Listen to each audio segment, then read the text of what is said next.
This video is devoted to the scenario that was presented last week. The scenario from last week discussed the railroad company was offloading ethanol fuel into tanker trucks along a street in the community. This presentation is to explain the risk and the hazards that this scenario brings to the community.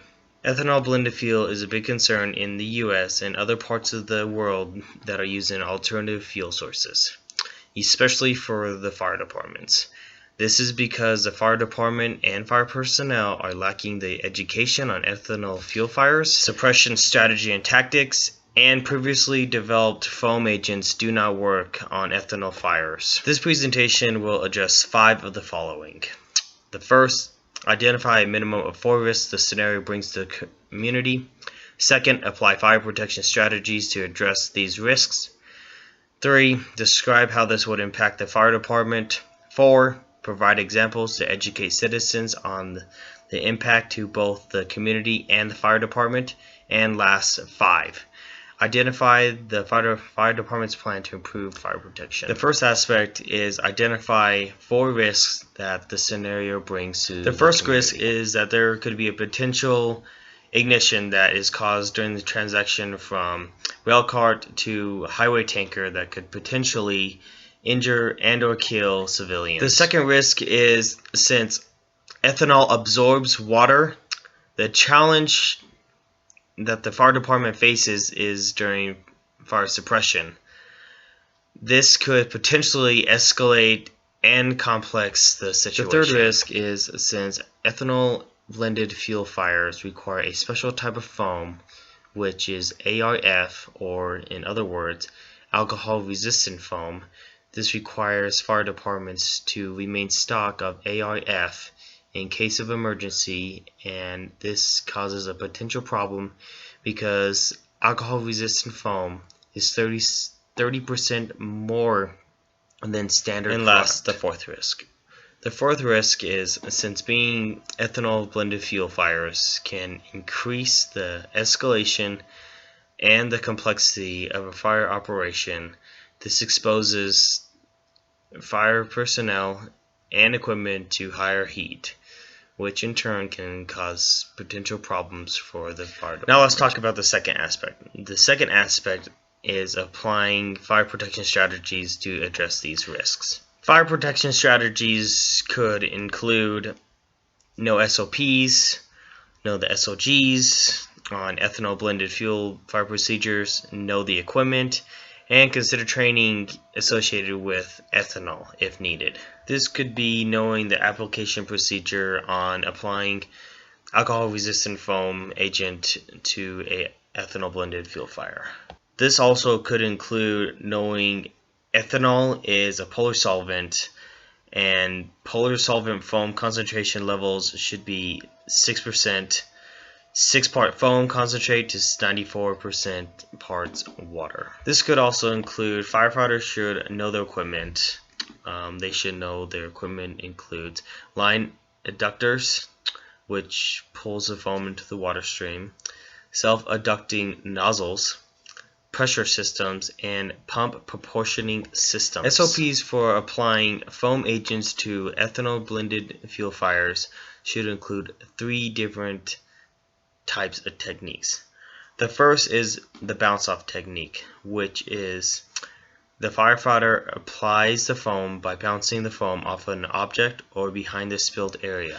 The second technique is a bank in, which is directing the foam directly to the ground, allowing the foam to pile up and roll onto the spilled area. The third technique is called rain down, which is elevating the nozzle upward and releasing the foam agent, allowing it to gently fall down onto the spilled area. Another fire protection factor would be to make sure the fire departments are purchasing the correct foam agent. Another fire protection factor would be firefighters should understand the equipment. Firefighters should understand that they need a foam concentrate, they need water, they need air, and some type of aeration, which is a mechanical agitator, which allows all 3 components to produce foam. Knowing the DOT signs for tanker transportation is another fire protection factor. Firefighters should understand different signs mean different types of ethanol blended fuels that a transport is carrying. These placards include UN, which is United Nations 3475, which is for E85 ethanol blended fuel, and NA, which is North America 1987 placard, which is for E85, E95, or E100. The third factor that this presentation will be discussing is describe how this would impact the fire department. This would impact the fire department in numerous ways. This would allow the fire personnel to understand the dangers of ethanol blended fuel fires. It would force more responsibility on the fire departments. Fire department personnel would be more prepared for this incident. They would have to adjust their budget to accommodate for the suppression agents, since they are more expensive than other agents. Fire personnel would have to be more considerate when applying fire suppression strategies. Now let's move on to factor number 4. Factor number 4 is providing examples to educate citizens on the impact that ethanol blended fuel fires have on both the community and the fire department. Example number 1 takes place in Missouri, where a tanker was carrying several thousand gallons of ethanol and gasoline, had crashed near the state capitol and instantly killed the driver.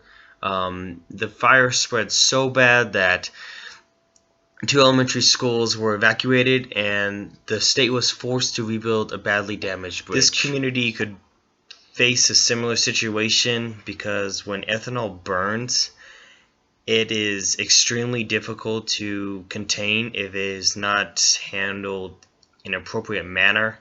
So in some cases, fire departments have allowed something to burn to the ground depending on the situation. Another example that could impact the community would be the same situation as to what happened in Missouri and Pennsylvania, where firefighters had the special type of foam, but because they didn't have enough of it, they were required to depend on outside help. This could be the same situation for this community, that this department can only afford so much of this special type of foam that they would have to require to have outside help. Another impact that would affect the community and the fire department would be that it would affect the budget for the fire department, which in turn, since the fire department depends on the community for its budget, it would affect the community. This would require the fire department to either request for a bigger budget,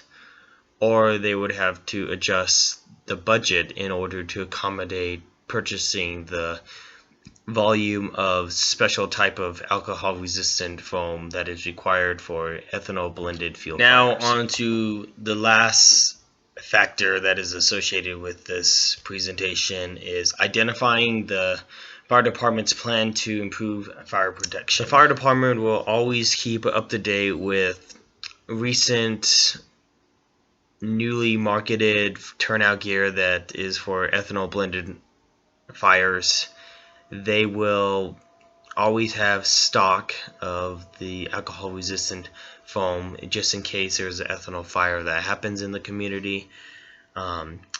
They will understand and will be educated on the signs of what the tankers have, so then they can be able to know exactly what that tanker is carrying, so they know what they are dealing with. And last, the department will carry out plans to protect the citizens from ethanol fires. In conclusion, this paper was meant to demonstrate the risks and the hazards that are associated with ethanol blended fuel fires and how it affects the fire department and the community. Ethanol plus fire should never be taken lightly by the fire department or the fire department personnel. Fire department personnel should be up to date with anything that pertains to ethanol fires, because ethanol fires is something new that has sprouted up over the last few years. It is essential that firefighters know what they are getting themselves into when it comes to ethanol fires, because ethanol fires are extremely dangerous. The reason behind why it is so essential for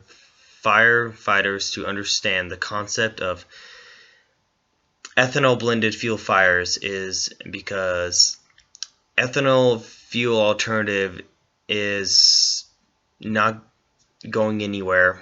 It will continue to be produced, and firefighters should be on the alert and be prepared for anything. On a conclusive note, I would like to thank you for allowing me to present this information and demonstrate the risks and the hazards associated with ethanol blended fuel fires, and why it is so critical for the fire department and the community to have fire prevention and fire protection against ethanol blended fuel fires. Thank you.